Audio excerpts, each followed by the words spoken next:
Hi folks, Guy here again, and the name of this video is called the Guy Merry Christmas. And the reason why I said it that way is not to be sarcastic, but as most people understand that Christmas is an invention of the ancient Roman Catholic Church. And again, I'm not coming against Christmas, I'm not coming against Catholics by any shape or form. What I am coming against is ignorance and brainwashing that goes along with it. And I just want to point out a few things about Christmas, and the purpose for this video is more as a rebuttal of a lot of the emails that we all get this time of year. And I got one in particular that I want to share with you as my YouTube audience, and I want to share my rebuttal. But before I go that direction, let me point out that even though my wife and I don't celebrate Christmas the way we were traditionally raised, even though we're not coming against Christmas. It's a wonderful holiday. Why would someone want to come against a time when people are more gracious, more giving, more charitable than any other time of the year? Sure, there's those that minority aspect who get depressed during this time of year more than they do any other time, and of course there's alternative motives why people celebrate Christmas, and there's a few billion people who don't celebrate Christmas on the planet.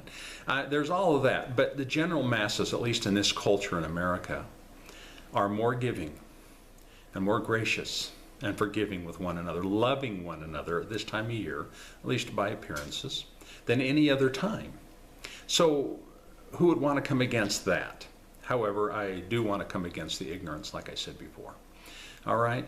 Now, I'm going to explain by reading an email, explain kind of the rebuttal I'm talking about. And let me go with this email first that says, and a lot of you will recognize this kind of email, and it's a shame-based email, even though it was heartfelt, and it was sent with the right kind of heart. I have to say that I believe the motive was pure.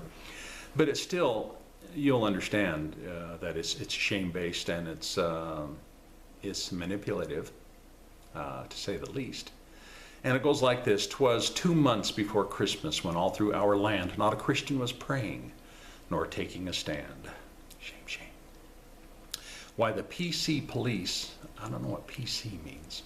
Why the PC police had taken away the reason for Christmas, no one could say. The children were told by their schools not to sing about shepherds and wise men and angels and things. It might hurt people's feelings, the teachers would say. It's just a holiday. Yet the shoppers were ready with cash, checks, and credit, pushing folks down to the floor just to get it. CDs from Madonna, an Xbox, and iPod. Something was changing, something quite odd. As Targets were hanging their trees upside down, at Lowe's, the word Christmas was nowhere to be found. At Kmart and Staples and Penny's and Sears, you won't hear the word Christmas. It won't touch your ears. Inclusive, sensitive, diversity are words that were used to intimidate me. At the top of the Senate, there arose such a clatter to eliminate Jesus in all public matter. As we spoke not a word, as they took away our faith, forbidden to speak of salvation and grace. The true gift of Christmas was exchanged and discarded. The reason for the season stopped before it started. So as you celebrate winter break under your dream tree, sipping your Starbucks, listen to me. Choose your words carefully, choose what you say. Shout Merry Christmas, not Happy Holiday. Please, all Christians, join together and wish everyone you meet Merry Christmas. Christ is the reason for the Christmas season. If you agree, please forward. If not, simply delete. Remember, we as Christians are to represent what peace looks like. Wake up, America. Now, I understand where this person is coming from who wrote this. They really don't know their history. And practically versus technically, I relate 100%. And there's two ways of looking at Christmas. One is from a practical viewpoint, the other one is from a technical viewpoint. Practical is we've got a few hundred years behind us that we've celebrated, and it's changed and it's manipulated the masses into believing a certain way. And these videos that I'm doing isn't going to change one iota of that, okay? And practically people honestly believe with all of their hearts what they're saying in these kind of emails, all right? Technically, That can't be further from the truth. There is absolutely no truth to that. And I want to share some of that truth. Again, not to poo-poo Christmas. I love the festivities and the holiday and the people loving on one another and the families getting together. And some might say, well, you know, you're celebrating something that you don't believe. Well, I believe in getting together with friends and family, and because they enjoy Christmas so much, I shouldn't enjoy it right along with them. Does that not make you hypocritical? Why, Guy? Well, that'd be like me saying, well, because I know for a fact that many areas, key words in the Bible have been horribly mistranslated and are bogus, flat out wrong. Am I no longer going to appreciate my Bible and research and study it and enjoy it? That's ridiculous. So no, it's not hypocritical in any means. Well, I responded to this email with a poem of my own that I wrote. And I want to share it with my YouTube audience. I didn't send this back to the person who sent this because her heart is tender in this area, and I didn't want to poo-poo on her parade, or the way my friend Joe put it. Hi, Joe. I didn't want to piss on her fire. YouTube viewers, you guys can just click and turn me off, okay, if this is offensive to you. But this is the reality. This is the technical side of Christmas, the true history of Christmas in this poem, and it's quite an eye-opener. And most Christians don't understand it, believe it, even though it exists. But this is the facts, rather than an invention from a. Okay, you understand. This is what I wrote. 'Twas in rebuttal to that one poem. 'Twas 1600 years before Christmas, and all through the house not a creature was stirring, not even a mouse, when a pagan of all people would shout out with cheer, let us bring in the Christians to our holiday this year. Let us celebrate Saturnalia, but say it's from Christ. Make claims of a birth that suits their advice. A week we'll sing naked, promoting rape and despair. Later it will be known as caroling in the air.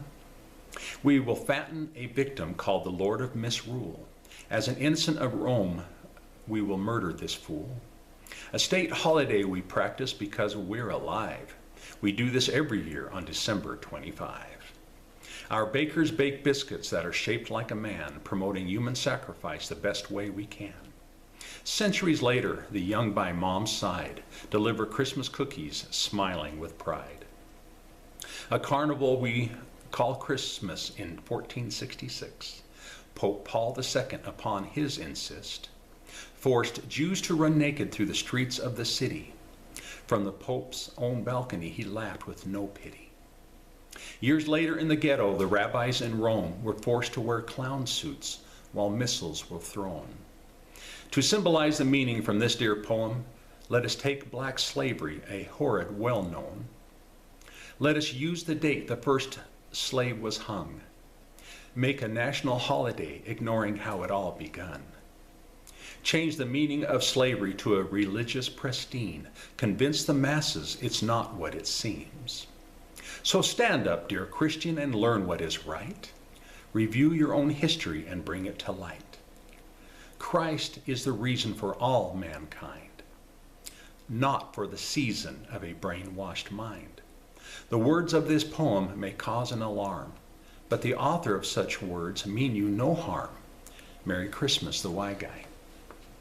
Now, I sent that to a lot of my closest friends and associates on my email list, some of my YouTube viewers, and I only got one response back.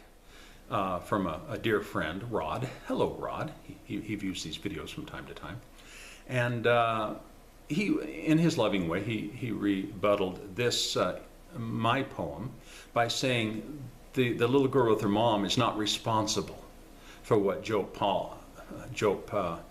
who was Pope Paul II in 1466. This little girl's not responsible for what he did, you know. And you know what? He's absolutely right.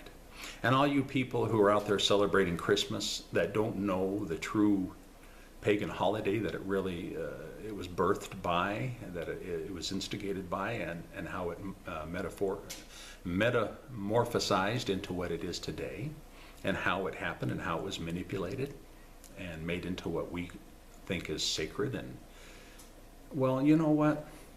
It sounds like something God might do.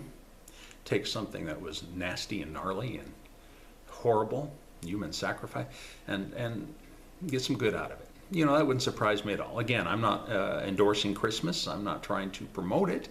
I'm just trying to see it from both sides. That's all I'm trying to do.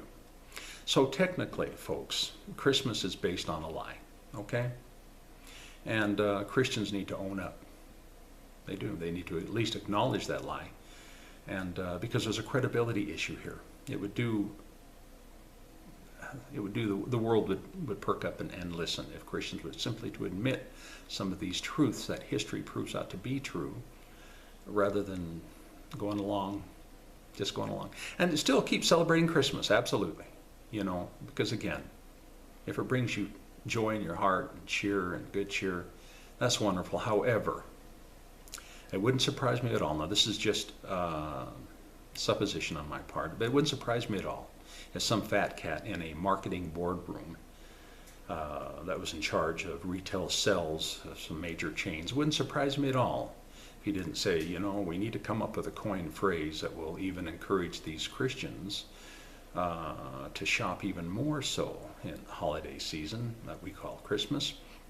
Let's a coined phrase. Let's come up with one that says Jesus is the reason for the season. Sounds like a marketing ploy, but you know, it may not be. And if it is, that's a lie. Jesus is not the reason for the seasons.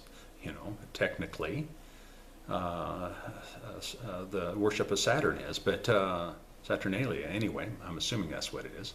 But historically, that's the reason for the season. However, practically, it's not.